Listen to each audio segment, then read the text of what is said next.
Hello there, everybody. Thanks for being here today. As the last person to talk, I have the honor of taking the longest for my speech. If you would have told me 10 years ago, when I first started Cub Scouts, that I would be here today, I wouldn't have believed you. Granted, there was a lot that we couldn't have predicted back then. In Brazil, scouting is not as prominent as in America. Before my first event, I had limited knowledge about scouting. Even though nature and adventure appealed to my mother, it didn't so much for a 5-year-old. My journey began at a not-tying event as a new Tiger Scout in 2010 at Pack 36, located at the JCC, following the suggestions of our dear friends, the McDaniels. After 2 years, we changed to Pack 2, located at Northwest Hills Methodist Church. I stayed active in the pack, but didn't like camping. This meant that until I went off on my first camp out with the troop, I had no camping experience whatsoever. As I looked at Troop 454, I really liked the group and the strong adult leadership, especially from then Scoutmaster, Mr. Sarantakis. I joined the troop in February of 2017. As I started my journey, I noticed a recurring theme in the Scout Handbook. Camping is a big part of scouting. And back then, I was not thrilled about it. Not just in nature, but spending time away from home in inconvenient locations still didn't appeal to me. As we approached our April tubing camp out, I sat down with Mrs. Sarantakis on whether I should go. What I took from that meeting was that the best part of scouting are the campouts, and if I were to continue on my scouting journey, I would need to conquer my fears and go camping. As the campout approached, my mother and I started packing, not for a campout, but for a vacation. We packed multiple bags of pillows, clothing, and a bunch of unneeded stuff. I even brought a massive 5-person tent that took 2 Life Scouts to set up. That night, Gus was camping with me, and the campout itself was rough. The weather was bad, the water was freezing, and we had to evacuate camp. Even though it wasn't pleasant, I embraced it, and it's still my favorite campout to this day. I would later go to REI to get a good and thorough gear upgrade, but it took a few years until I stopped packing my bag with gear dangling like a giant octopus. Throughout the beginning of my scouting journey, I was pretty lost. I would stay after meetings to work one-on-one with other scouts. One of those is Ben Cochran. Together, we would sit down for half an hour going through rank and other requirements. My early ranks are filled with signatures. Today, as I'm in the shoes teaching other scouts, I ask myself, what would Ben Cochran do? It is with his help I was able to get my footing, and for that, I'd like to present Ben with my mentor pin.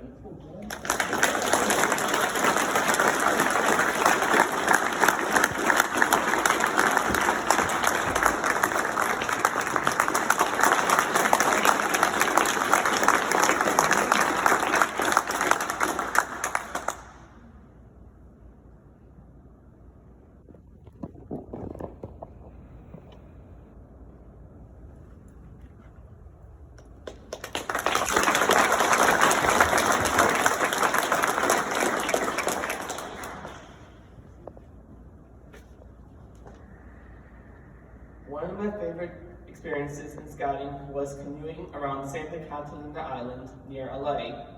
It was part of Camp Emerald Day's rugged trips, where you could experience the island by boat, trail, underwater, or mix of both land and water. Joe Myers and I joined a crew of 10 people, and we paddled around for 50 nautical miles in 2 canoes for 5 days. The canoeing trek, called Rugged Sea, was my first real taste of adventure. I had never been on a trek where I was so isolated for such a long period of time. The best moment was our third day canoeing, where we had to go around the empty western portion of the island, which was around 16 nautical miles. To avoid rougher seas, we had to get on the water early. That meant that we had to get on the canoe at 3 a.m. I remember the pitch black morning and how it transitioned to daylight once we reached our destination. It was breathtaking. Once we returned to base camp, we were both exhausted, but had a great adventure.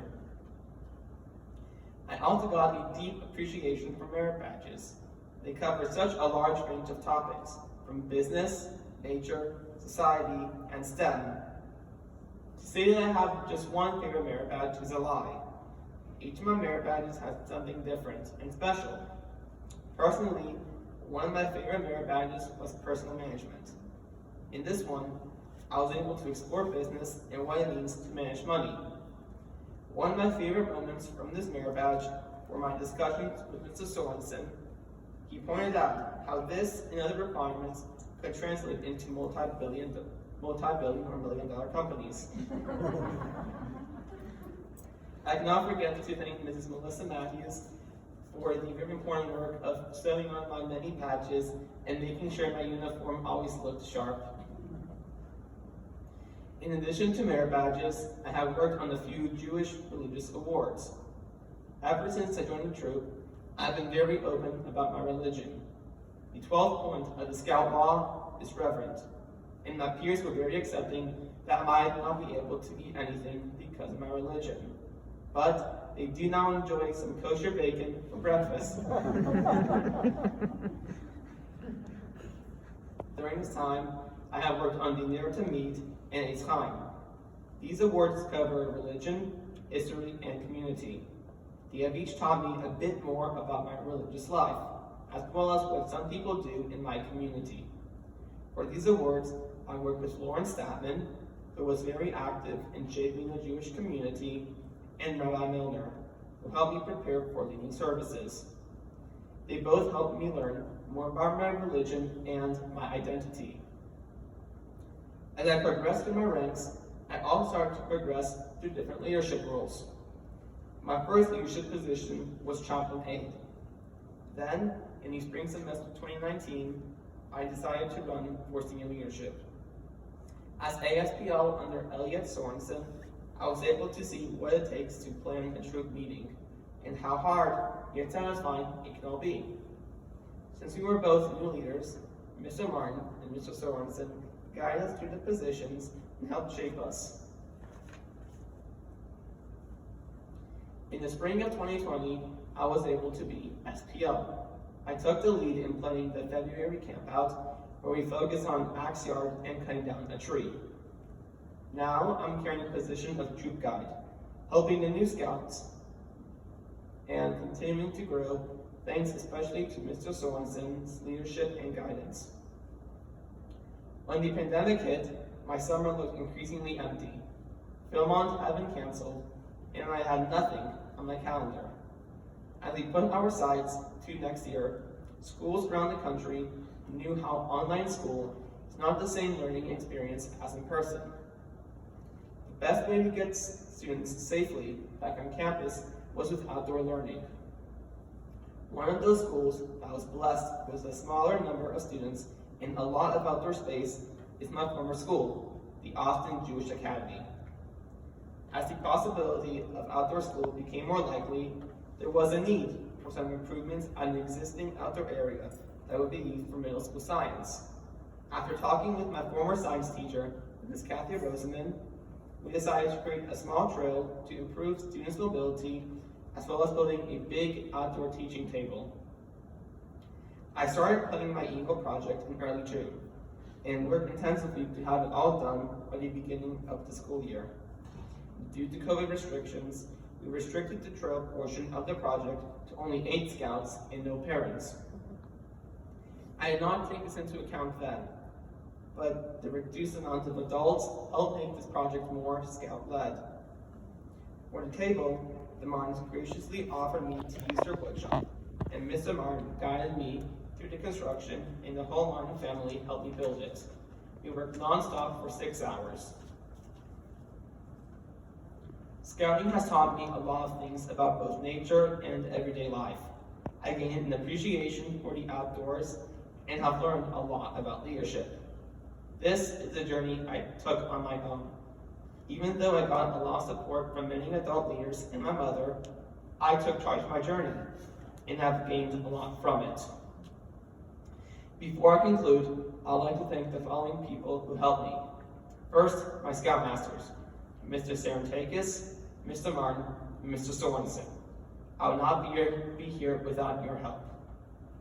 I would also like to especially thank Mr. Martin, who served as my Eagle advisor and helped me navigate through the Eagle process by offering support along the way and helped me build the table. I would also like to thank Mrs. Roseman for sponsoring my Eagle project and teaching me at the AJA. Your guidance and support has given me a passion for science and engineering, and you have helped make this project all possible. And to Mr. Chris Aguero, the principal of the AJA, who helped me throughout my time at the school I love. Secondly, I'd like to thank my chess teachers, John Morgan and Larry Trippitter, who helped me learn not just about the game, but of life values, and a bit of the outdoors. I would also like to thank Rabbi Daniel Milner and Lauren Statman, who gave me a new understanding of my religion. And to our dear friend Steve McDaniels,